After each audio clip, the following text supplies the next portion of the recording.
सभी को नमस्कार। राष्ट्रीय योग ओलंपियाड के उद्घाटन सत्र में पधारे हमारे यशस्वी कर्मयोगी एवं लोकप्रिय माननीय शिक्षा कौशल विकास एवं उद्यमिता मंत्री श्री धर्मेंद्र प्रधान जी, माननीय राज्य मंत्री शिक्षा मंत्रालय डॉक्टर सुभाष सरकार जी का मैं हार्दिक अभिनंदन एवं स्वागत करता हूं। अतिरिक्त सचिव शिक्षा मंत्रालय आ नहीं पाई, हमारे पूनिया जी का मैं बहुत स्वागत करता हूं। सभी गणमान्य अतिथियों का बहुत बहुत स्वागत। इस कार्यक्रम में मुख्य प्रमुख भूमिका निभा रहे देश के विद्वत निर्णायक मंडल का हार्दिक स्वागत करता हूं। शिक्षक शिक्षिका बहनों और कार्यक्रम के हमारे प्रमुख आधार देश के कर्णधार 29 राज्यों से आए हुए लगभग 630 प्रिय बच्चों का हृदय से स्वागत है। संयुक्त सचिव आयुष मंत्रालय, KVS कमिश्नर, MSNCT, आप सभी का बहुत बहुत हार्दिक अभिनंदन। प्रोफेसर श्रीधर श्रीवास्तव, संयुक्त निदेशक NCERT, सचिव प्रोफेसर प्रत्युष मंडल, कार्यक्रम के समन्वयका प्रोफेसर गौरी श्रीवास्तव व समन्वय समिति के समस्त सदस्य, NCERT एवं AICTE के समस्त साथियों, यह एक अत्यंत महत्वपूर्ण कार्यक्रम है जो कि अंतर्राष्ट्रीय योग दिवस के उपलक्ष्य में आप सभी के प्रतिभाग से भारत सरकार का शिक्षा मंत्रालय एवं NCERT आयोजित कर रही है। जैसा कि हम सभी को सुविदित है कि हमारे जनप्रिय भारत के गौरव एवं जननायक माननीय प्रधानमंत्री आदरणीय श्री नरेंद्र मोदी जी ने विश्व कल्याण की भारतीय परंपरा के अनुरूप योग को समस्त मानवता के कल्याण हेतु प्रचारित प्रसारित करने का संकल्प लेते हुए अंतर्राष्ट्रीय योग दिवस के रूप में 21 जून को संयुक्त राष्ट्र से मान्यता दिलवाई और 21 जून 2015 में प्रथम अंतर्राष्ट्रीय योग दिवस विश्व सौहार्द एवं शांति के लिए मनाया गया। 8वां अंतर्राष्ट्रीय योग दिवस 21 जून को मैसूर में माननीय प्रधानमंत्री जी के नेतृत्व में मनाया जाएगा और आज़ादी के अमृत महोत्सव के महत्व को उजागर करते हुए देश के 75 प्रतिष्ठित स्थानों पर अंतर्राष्ट्रीय योग दिवस मनाने की योजना माननीय शिक्षा मंत्री जी ने बनाई है। राष्ट्रीय शैक्षिक अनुसंधान और प्रशिक्षण परिषद द्वारा शिक्षा मंत्रालय भारत सरकार के सहयोग से विद्यालयों में योग को प्रोत्साहित करने के लिए राष्ट्रीय योग ओलंपियाड वर्ष 2016 से शुभारंभ किया गया था। इस वर्ष भी राष्ट्रीय शैक्षिक अनुसंधान और प्रशिक्षण परिषद द्वारा आज से 20 जून तक राष्ट्रीय योग ओलंपियाड का आयोजन किया जा रहा है। 2 वर्ष तक यह कार्यक्रम कोविड महामारी के कारण ऑनलाइन मोड में हुआ, किंतु अत्यंत हर्ष का विषय है कि इस बार हम इसे आप सभी की गरिमामय उपस्थिति में कर पा रहे हैं। राष्ट्रीय योग ओलंपियाड का उद्देश्य है कि योग के माध्यम से हमारी नई पीढ़ी और देश के भविष्य, हमारे बच्चों में मानवता, विश्व कल्याण, शांति, सद्भाव और प्रेम की भावना को विकसित करने के साथ साथ इसका जीवन में उपयोग और बच्चों का शारीरिक, मानसिक और संवेदनात्मक विकास करना है। राष्ट्रीय योग ओलंपियाड के अतिरिक्त परिषद द्वारा देश भर के बच्चों के लिए राष्ट्रीय ऑनलाइन प्रश्नोत्तरी प्रतियोगिता का भी आयोजन किया जाता है। सामान्य रूप से योग का अर्थ है जोड़ना, मिलन आदि, जैसे कि स्थूल से सूक्ष्म का मिलन, व्यक्त से अव्यक्त का मिलन, व्यक्तिगत चेतना से ब्रह्मांडीय चेतना को जोड़ना और जीवन में योग से सुयोग्य हो जाना। आसन, प्राणायाम, मुद्रा एवं ध्यान आदि का अभ्यास स्वास्थ्य के लिए अत्यधिक लाभप्रद है। जैसे कि प्रतिकूल मनोवैज्ञानिक, सामाजिक एवं आर्थिक परिस्थितियों में भी मनुष्य की कार्य क्षमता स्थिर बनी रहती है। योगाभ्यास का शरीर के सभी तंत्रों पर स्पष्ट प्रभाव पड़ता है। रक्त परिसंचरण तंत्र का ऑक्सीजन के प्रवाह को निर्बाध रखने में अत्यधिक महत्व है। योग से व्यक्तित्व का विकास, चरित्र का निर्माण एवं आध्यात्मिक विकास होता है। अतः योग की शक्ति के माध्यम से लौकिक तथा पारलौकिक दोनों ही सुख प्राप्त होते हैं। प्राचीन काल से ही योग का अभ्यास हमारे मनीषियों द्वारा किया जाता रहा है तथा भारतीय जीवन पद्धति का एक विशिष्ट अंग रहा है। महर्षि पातंजलि ने योग के विभिन्न आयामों का विस्तृत एवं वैज्ञानिक स्वरूप योग सूत्रों में व्यवस्थित रूप में दिया है।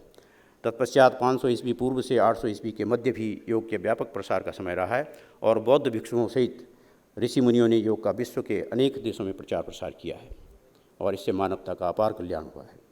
800 से 1700 ईस्वी के मध्य आदि शंकर, रामानुजाचार्य एवं माधवाचार्य जैसे आचार्यों तथा नाथ सिद्ध योगियों ने योग के महत्व को प्रतिपादित किया और प्रचारित प्रसारित किया। 1700 से 1900 ईस्वी के अंतराल में रमन महर्षि, रामकृष्ण परमहंस योगानंद, स्वामी विवेकानंद आदि अनेक महान पुरुषों ने योग परंपरा को मानव कल्याण के लिए प्रसारित किया। समकालीन समय में स्वास्थ्य के संरक्षण, अनुरक्षण और संवर्धन की दिशा में योगाभ्यास के बारे में हर किसी का दृढ़ विश्वास है। स्वामी शिवानंद, श्री टी कृष्णमाचार्य, स्वामी कुवलयानंद, श्री योगेंद्र स्वामी, स्वामी राम अरविंदो, श्री अरविंदो, महर्षि महेश योगी, आचार्य रजनीश, पट्टाभी जोईस, स्वामी सत्यानंद सरस्वती तथा स्वामी रामदेव आदि जैसे महान योगाचार्यों ने योग से संपूर्ण विश्व को लाभान्वित किया। महर्षि पातंजलि कृत योग सूत्र में योग को परिभाषित करते हुए कहा गया है कि योग चित्त वृत्ति निरोध, अर्थात चित्त की वृत्तियों का निरोध करना ही योग कहलाता है, अर्थात चित्त को वृत्तिहीन करना ही योग है। आज उसका व्यापक प्रभाव दिख रहा है। संपूर्ण विश्व में लोगों की रुचि योग की तरफ बढ़ रही है। यदि चित्त से सभी प्रकार की वृत्तियों का अंत हो जाएगा तो व्यक्ति और साधक स्वयं अपने आप को व्यवस्थित करते हुए इस संसार को भोग कर उस परम सत्ता तक आसानी से पहुंच सकता है। इसी का नाम योग है। चिकित्सीय लाभ के साथ साथ शारीरिक, मानसिक और आध्यात्मिक लाभ भी योग से होता है। भारत के समस्त शिक्षण संस्थानों, चिकित्सालयों, औद्योगिक संस्थानों, भारतीय सेना एवं अन्य संस्थानों द्वारा योग को अपनाया जा रहा है। जैसा कि हम जानते हैं कि इस बार अंतर्राष्ट्रीय योग दिवस का विषय ही स्वास्थ्य एवं सद्भावना के लिए योग है। आज हम सभी देख रहे हैं कि बहुत सारी व्याधियां जीवन शैली के कारण हो रही हैं, जैसे मधुमेह, हृदय रोग, मोटापा एवं तनाव आदि। यदि हम अपने जीवन में योग को अपनाएं और यौगिक जीवन को शैली को आत्मसात करें तो हम शीघ्र ही उन सब व्याधियों से मुक्ति पा सकते हैं। अनेक विद्यार्थी तनाव अवसाद में आकर बहुत गलत कदम उठा देते हैं और स्वयं को नुकसान पहुंचाते हैं। संपूर्ण विश्व में सामाजिक सद्भाव की कमी भी देखने को कई बार मिलती है। आपराधिक घटनाएं दिन पर दिन बढ़ती जा रही हैं। जहां एक ओर आतंकवाद बड़ी समस्या है, वहीं दूसरी ओर सामान्य मनुष्यों द्वारा मानसिक तनाव की स्थिति में अनुचित कृत्य भी किए जा रहे हैं। यदि हम योग का निरंतर अभ्यास करें तो इन सब समस्याओं से हमें निजात मिल सकती है। और जैसे कि माननीय प्रधानमंत्री जी ने कहा कि 0 बजट में हेल्थ एश्योरेंस है ये, अगर हम इसको करते हैं तो इस पर कोई पैसा खर्च नहीं होता है, मगर इस तमाम समस्याओं से हम मुक्त हो सकते हैं और अपने स्वास्थ्य का अनुरक्षण संरक्षण कर सकते हैं, प्रकृति और समाज को जोड़ सकते हैं। आत्मा परमात्मा के मिलन की जो प्रक्रिया है वो आगे बढ़ सकती है और ये निरंतर संवाद प्रकृति के साथ करते हुए हम योग की परंपरा को संपन्न कर सकते हैं। और ये हमारे लिए एक अमूल्य धरोहर निधि है जो कि किसी धर्म से संबंधित नहीं है बल्कि विश्व कल्याण के लिए है।